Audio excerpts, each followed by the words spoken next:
Hello students. तो आज हम देखेंगे सुश्रुत संहिता का सूत्र स्थान का तीसरा चैप्टर। ठीक है, इस अध्याय का नाम है अध्ययन संप्रदानीय अध्याय। ठीक है, इसमें क्या बताया गया है, इसमें इंडेक्स बताया गया है सुश्रुत संहिता का, मतलब किस अध्याय में किस स्थान में कितने अध्याय हैं, कितने चैप्टर्स हैं, ये इसमें बताया गया है। ठीक है, सूत्र स्थान का तीसरा चैप्टर है। और अगर चरक में देखें इंडेक्स का वर्णन तो कहाँ आता है, चरक के सूत्र स्थान के 30 यानी लास्ट 13 चैप्टर में। चरक सूत्र के 30 चैप्टर में जो है तो चरक संहिता का इंडेक्स का वर्णन है, और सुश्रुत संहिता के सूत्र स्थान के 3rd चैप्टर में जो है तो इंडेक्स का वर्णन है। तो 3rd चैप्टर में स्टार्ट करते हैं अध्ययन संप्रदानीय अध्याय। ठीक है, इसमें पहले बताया गया है कि देखो सूत्र स्थान के 40वें अध्याय में कहा गया है संहिता के 5 स्थानों में 120 अध्याय हैं। ठीक है, इसमें 5 स्थान है और 120 अध्याय हैं, और जो एक उत्तर तंत्र है उसमें 66 अध्याय हैं, तो टोटल मिला के 186 अध्याय बोले गए। ठीक है, तो अब यहाँ पे ये बताया गया है कि अध्ययन संप्रदाय अध्याय का नाम ऐसा क्यों रखा गया है, अध्याप्य शास्त्र का क्रमबद्ध वर्णन जिसमें हो, यानी इसमें अध्याप्य शास्त्र का क्रमबद्ध वर्णन है जिसके कारण इसे क्या बोला गया है, अध्ययन संप्रदानीय अध्याय कहा गया है। ठीक है, तो उसके बाद में देख लो, इसमें स्थान के नाम दिए हुए हैं, सूत्र स्थान है, निदान स्थान है, शारीर स्थान है, चिकित्सा स्थान है, कल्प स्थान है, और एक क्या है, उत्तर तंत्र है। तो श्लोक में वही बोला गया है, वही चीज़ है उसके अंदर। ठीक है, अब अपन देखते हैं सूत्र स्थान के अध्याय।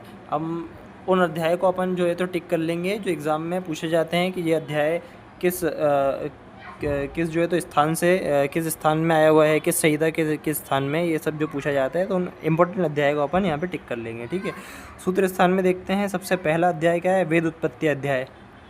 ठीक है, और लास्ट अध्याय क्या है, अन्नपान विधि अध्याय, है ना। तो अन्नपान विधि अध्याय इंपॉर्टेंट है क्योंकि चरक संहिता में भी दिया गया है अन्नपान विधि। ठीक है, तो वेद उत्पत्ति अध्याय पहला हो गया। अब इसमें क्या दिया हुआ है, इसमें सूत्र स्थान की निरुक्ति दी हुई है ना, तो इसको रेफरेंस याद रख लेना, श्लोक याद करने की ज़रूरत नहीं है, बस रेफरेंस देख लेना।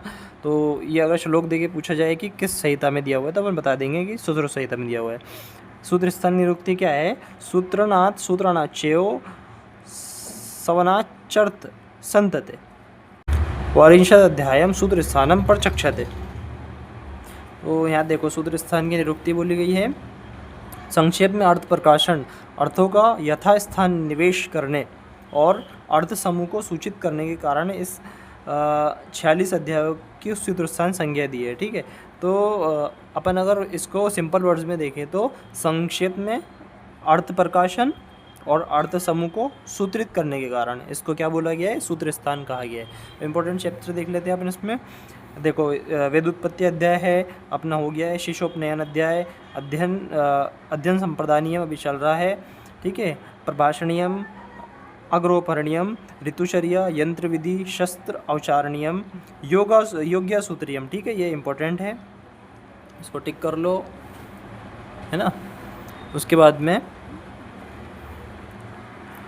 विशिखा अनुप्रवेशनीय, ये भी इम्पोर्टेंट चैप्टर है। ठीक है, उसके बाद में क्षार पाक विधि, अग्निकर्म, जलों का उच्चारण, शोणित वर्णीयम। ठीक है, जो शोणित वर्णीय ये भी इम्पोर्टेंट है। दोष धातु मल क्षय वृद्धि, इसमें दो धातु मल क्षय की क्षय और वृद्धि का वर्णन है। कर्ण व्याधि बंध विधि, आम पक्वेशणीयम, वर्णालेप बंध विधि, वर्णितो उपासनीयम, हित अहितीय वर्ण प्रश्न। जो वर्ण प्रश्न अध्याय है ये भी इंपॉर्टेंट है, इसमें षड क्रियाकाल का वर्णन किया गया है। षड क्रियाकाल बोले तो अपन जानते हैं, संचयम चा प्रकोप चा प्रश्रम स्थान संश्रम व्यक्तिम वेदम चय व्यक्ति दूषणाम चा भवेद भिषक। ठीक है, अपन ने फर्स्ट प्रोफ में या फर्स्ट ईयर में आपने याद किया होगा। ठीक है, उसके बाद में आता है वर्ण स्त्राव विज्ञानियम, उसके बाद में आता है कृत्य विधि, उसके बाद में व्याधि समुद्देश्य अष्टविध शस्त्र कर्म। ठीक है, इंपॉर्टेंट है ये भी, अष्टविध शस्त्र का इसमें वर्णन है। उसके बाद में अपन इंपॉर्टेंट चैप्टर देख लेते हैं, क्योंकि ये चैप्टर्स तो कैसा है आपको सीक्वेंस वाइज इजीली बाद में याद हो जाएंगे। मतलब कैसा है, आप जो चैप्टर कवर करते जाएंगे तो आपको नाम याद होते जाएंगे, इसको अलग से आपको याद करने की ज़रूरत नहीं है। ठीक है, इंपॉर्टेंट देख लेते हैं। ठीक है, आवरणीय, युक्त सेनीय, आतुरूप कर्मणीय, ये इंपॉर्टेंट है। उसके बाद में लास्ट चैप्टर है अन्नपान विधि, ये इंपॉर्टेंट है। उसके बाद में आ जाते हैं हम निदान स्थान पे। इसमें कितने जो सूत्र स्थान था उसमें कितने 46 चैप्टर थे। अब निदान स्थान में हम देखेंगे, निदान स्थान में 16 चैप्टर है। ठीक है, निदान स्थान के 16 चैप्टर में जो इम्पोर्टेंट है, पहला चैप्टर है वात व्याधि निदान। ठीक है, वात व्याधि का निदान इम्पोर्टेंट है। उसके बाद में क्या अर्श है, अश्मरी है, भगंदर, कुष्ठ, परमय, उदर, मूड गर्भ है ना, ये सब है। मूड गर्भ निदान जो है तो वो इम्पोर्टेंट है। उसके बाद में है वृद्ध उपदंश,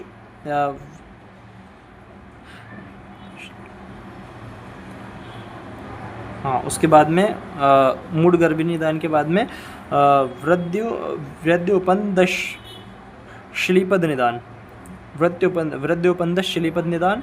उसके बाद में है क्षुद्र रोग। क्षुद्र रोग में देखना क्षुद्र रोग की संख्या कितनी बताई है, आचार्य सुश्रुत ने 44 बताई है ना। और शूक निदान है। उसके बाद में इसमें 18 बताए हैं, जिसमें जो 14 शूक हैं वो साध्य हैं और 4 इसमें असाध्य हैं। तो मतलब भग्न निदान, 2 प्रकार के भग्न बताए गए हैं। ठीक है, उसके बाद में IMP है मुख रोग निदान, है ना। मुख रोग निदान जो है तो शालाक्य का पार्ट है, लेकिन जो है तो निदान स्थान में बताया गया है। निदान के अलावा चिकित्सा स्थान में भी बताया गया, अपन देखते हैं अभी।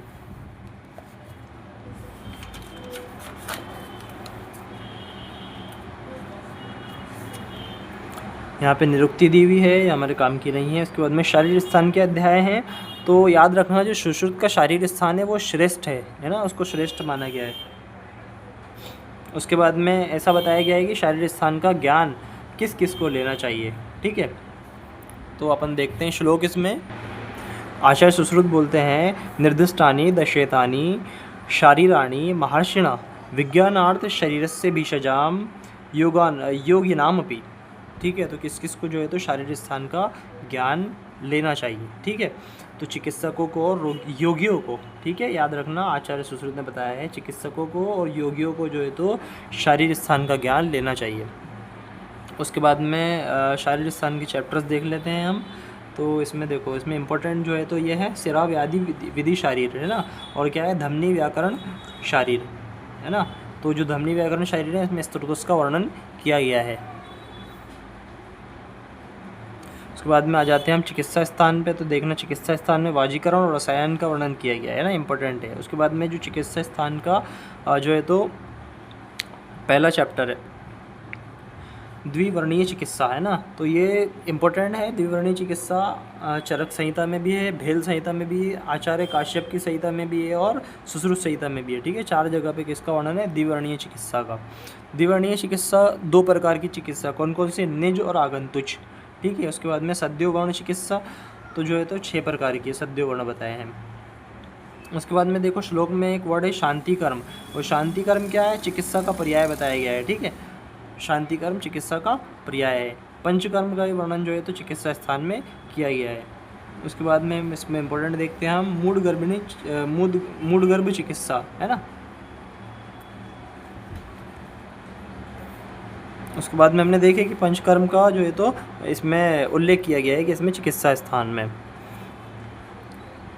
देखो मुख रोग चिकित्सा अपन ने देखे थे शारीरिक स्थान में, अब ये क्या है चिकित्सा स्थान में भी है। ये भी क्या है शालाक्य का पार्ट है, नहीं उर्दू जतरू का इसमें पार्ट है। और उसके अलावा इसमें आता है देखो रसायन बोले थे, रसायन के 4 चैप्टर दिए हुए इसके अंदर है चिकित्सा स्थान के अंदर। कौन कौन से, सर्वघाष शमनीय रसायन और मेधा आयुष्कामीय रसायन, स्वभाव व्याधि प्रतिषेधनीय रसायन और निवृत्त संतापीय रसायन। ठीक है, और उसके बाद में चैप्टर नंबर 31 से 40 तक के, ठीक है, कौन कौन से, इसने उपयोगी चिकित्सा से लेकर के धूम नस्य कवल गृह चिकित्सा यहाँ तक के जो है तो पंचकर्म का वर्णन किया गया है। लास्ट के 10 चैप्टर जो है तो इसमें पंचकर्म का वर्णन किया गया है चिकित्सा स्थान के। उसके अलावा देखो अपन ने पर्याय की बात की थी, तो प्रायश्चित, परशमन और शांति कर्मी की इसके चिकित्सा के पर्याय बताए। कौन कौन से, प्रायश्चित, परशमन और शांति कर्म। ठीक है, उसके बाद में कल्प स्थान में आ जाते हैं हम। कल्प स्थान में पहले चैप्टर क्या है, अन्नपान रक्षा कल्प, है ना, इम्पोर्टेंट है, इसको टिक कर लो। उसके बाद में आएगा अपना दंदुभिस्वनियम कल्पना। ठीक है, कल्प स्थान के चैप्टर हुए। कल्प स्थान में कितने चैप्टर है, 8 चैप्टर है ना। उसके बाद में आ जाते हैं अपन उत्तर तंत्र में, ना, अपने स्थान खत्म हो गए, उत्तर तंत्र देख लेते हैं। उत्तर तंत्र में क्या है, अलग अलग जो है तो डिवीज़न किया गया उत्तर तंत्र में, है ना। 26 अध्याय अलग है, 12 अध्याय अलग है। इसमें कितने 66 है। 66 में कैसे डिवीज़न किया है, 26 अलग है, 12 अलग है, 21 अलग है, 3 अध्याय अलग है और उसके बाद में 4 अध्याय अलग है। तो अपन देखते हैं जो उत्तर तंत्र के पहले 26 अध्याय हैं, है ना, उनमें क्या है, शालाक्य तंत्र का वर्णन किया गया है, शालाक्य का वर्णन है ना। तो इसमें इंपॉर्टेंट देख लेते हैं अपन। उसके बाद में इनको कैसे याद रखना है उसकी टिक भी देख लेंगे। तो इसका इंपॉर्टेंट पहला चैप्टर क्या है, औपद्रविक, है ना। औपद्रविक इसको पहला चैप्टर दिया गया है कि इसका उत्तर तंत्र का पहला चैप्टर पूछा जाए तो क्या है, औपद्रविक है ना, इंपॉर्टेंट है। उसके अलावा आप ये सब के नाम देख लेना। उसके बाद में आता है आपका उत्तर तंत्र के 26 चैप्टर हो गए। आगे अगले 12 चैप्टर की बात करेंगे। तो पहले 26 चैप्टर में शालाक्य तंत्र का वर्णन है, उसके बाद के 12 चैप्टर में कुमार भृत्य का वर्णन है, यानी पीडियाट्रिक का वर्णन है ना। तो जो इसमें लास्ट चैप्टर है कौन सा नंबर का, मतलब 38वां नंबर का चैप्टर क्या है, योनि व्यापक प्रतिषेध, ठीक है, इंपॉर्टेंट है। उसके बाद में उसके अगले जो 21 अध्याय है उसमें क्या है, काय चिकित्सा का वर्णन है ना। तो आप देख लेना इसके नाम वगैरह। और उसके बाद में हम देखते हैं उसके बाद के जो 3 चैप्टर हैं उसमें क्या है, भूत विद्यांतर्गत अध्याय है ना। तो जो भूत विद्या का वर्णन है वो बाद के 3 चैप्टर में है, यानी साइकेट्री बोलते हैं इसको, साइकेट्री का एक पार्ट है, साइकेट्री उसका एक पार्ट है इसका भूत विद्या का। और उसके बाद में जो 4 चैप्टर हैं वो ये देखो, उसको ट्रिक अपन ने बनाए थे RSTD, है ना, तंत्र भूषण बोला गया है इसको क्या, चारों को क्या बोला है, तंत्र भूषण बोला गया है ना। इसमें जो है तो स्वस्वरत भी है इसके अंदर ना, उत्तर तंत्र के अंदर स्वस्वरत नाम से भी चैप्टर दिया हुआ है। अपन इसको याद रख कर लेते हैं, कैसे याद करेंगे, इसकी ट्रिक हमने बनाई है। शलाका से बच्चे ने चिकित्सा की भूत की तंत्र से, है ना। तो शलाका यानी पहले क्या है, शलाका शालाक्य का वर्णन, उसके बाद बच्चे ने यानी क्या है पीडियाट्रिक का वर्णन है, कुमार भृत्य का, उसके बाद में चिकित्सा है ना। तो इसमें क्या है, काय चिकित्सा का वर्णन है, उसके बाद में भूत विद्या, उसके बाद में तंत्र भूषण, है ना। ऐसे अपन इसको याद कर सकते हैं।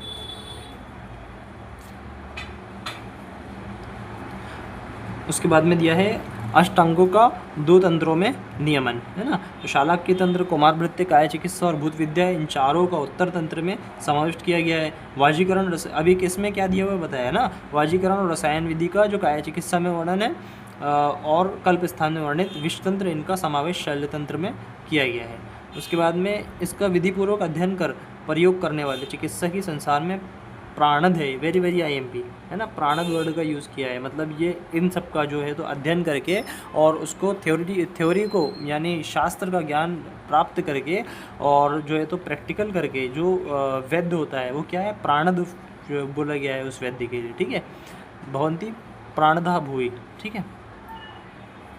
उसके बाद में राजा चिकित्सक यानी ऐसा कौन सा चिकित्सक है जो राजा की चिकित्सा करने के लिए माना जाता है। इस शास्त्र का अध्ययन अवश्य करना चाहिए तथा इसका कार्य क्षेत्र में अभ्यास की भी अवश्य करना चाहिए, है ना।